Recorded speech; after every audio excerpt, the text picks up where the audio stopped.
Hello, everybody. My name is Daniel Weinstock. I am the Katharine A. Pearson Chair in Civil Society and Public Policy at McGill University, and I hold appointments in the Faculty of Law, the Department of Philosophy, the Max Bell School of Public Policy, and the School of Population and Global Health.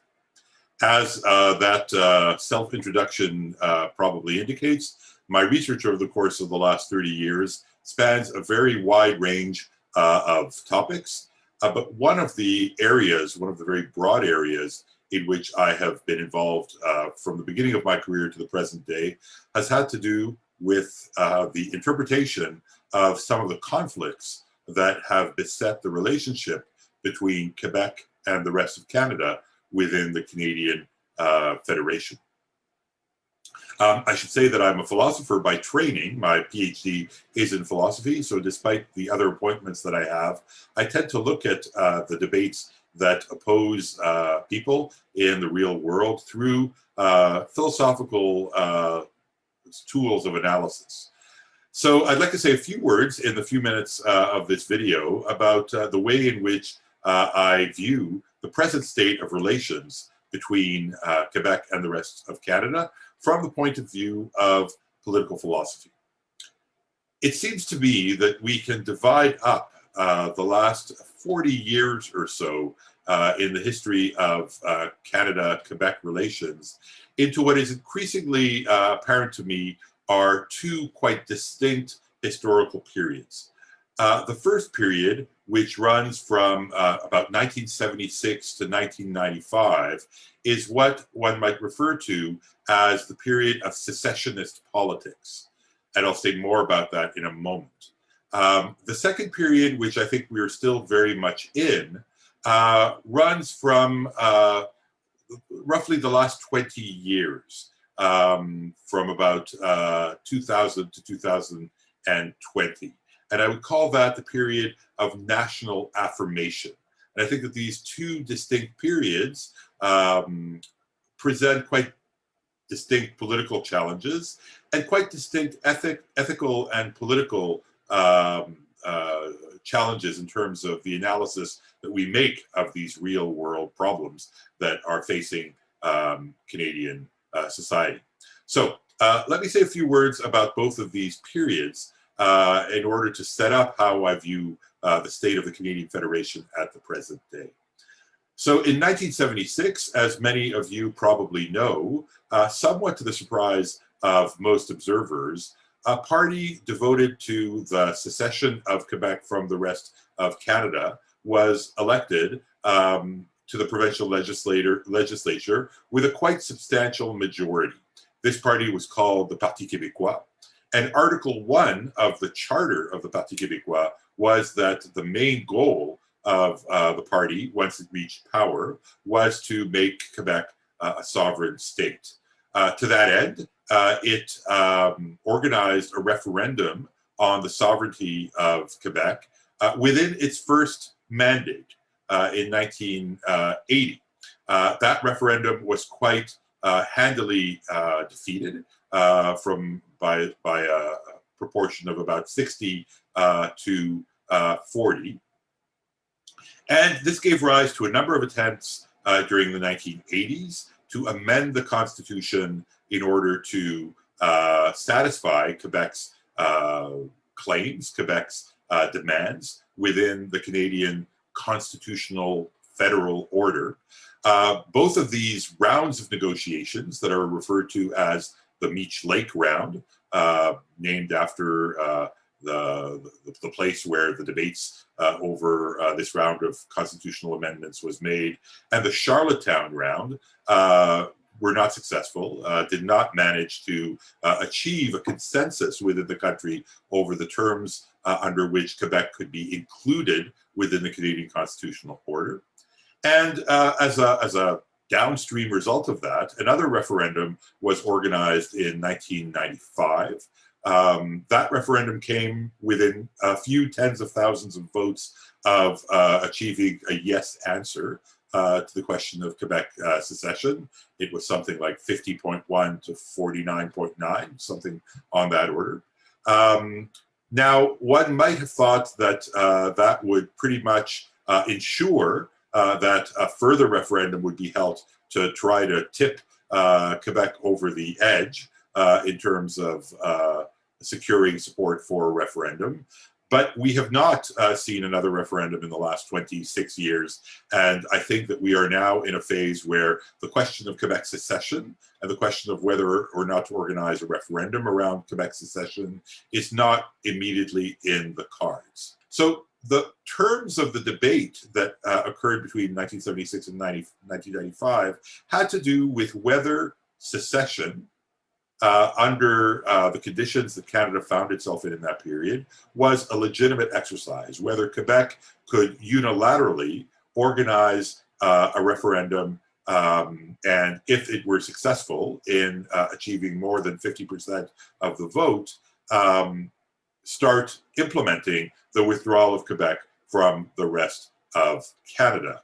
The very deep philosophical debates on this question. There are some who think that it is the most fundamental democratic right that a people have to be able to decide whether or not to continue being part of a multinational federation, which Canada most certainly is. On the other hand, you have people who argue that you can't just treat the decision to leave a federation that has been around for, in this case, over 100 years, in the same way that you would treat the decision to join it. In other words, there is a lot of joint activity, the production of joint capital, institutions, and whatnot, that have shaped the legitimate expectations of people on both sides of the divide, that make it the case that it should be a lot more difficult to exit federation than to enter it, especially if, as is the case in the Quebec-Canada case, that federation is a roughly peaceful and just one, which is something that nobody really denied. So I argued in some of my interventions in this debate that Quebec should not be denied the right to secede, but that that right should be conditioned by certain, conditions, such as a supermajoritarian requirement. It didn't seem to me to be proper, for example, that Quebec be able to secede with just 50% plus one of the vote, but that perhaps a broader majority might be required, a broader majority which might be an index, an indication of the intensity of feeling that might exist in society. And other conditions, I think, are rightly put in place as well. So both at the level of political philosophy, the debate over secession in Quebec, but also in other places similar to Quebec, like Catalonia, like Flanders, occupied a lot of attention. Now, in 1995, the second referendum was held. It was unsuccessful, and for reasons which I really can't go into in this short presentation, the question of secession fell off of the political radar. It might get back on to the political radar at some point in the future, but I don't foresee that it will do so anytime soon. What has occurred is a phase where I think Quebecers are content to remain within the Canadian Federation, but only on condition that they be able to manifest in the Federation their distinctive political culture.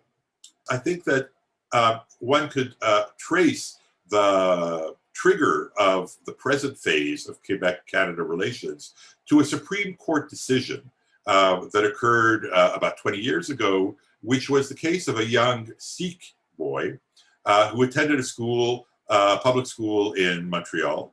And one day, so many Sikhs carry a ritual dagger called a kirpan, and the boy's kirpan fell from his clothing, and he was called into the principal's office and told that he couldn't carry what looked like a weapon in the school grounds.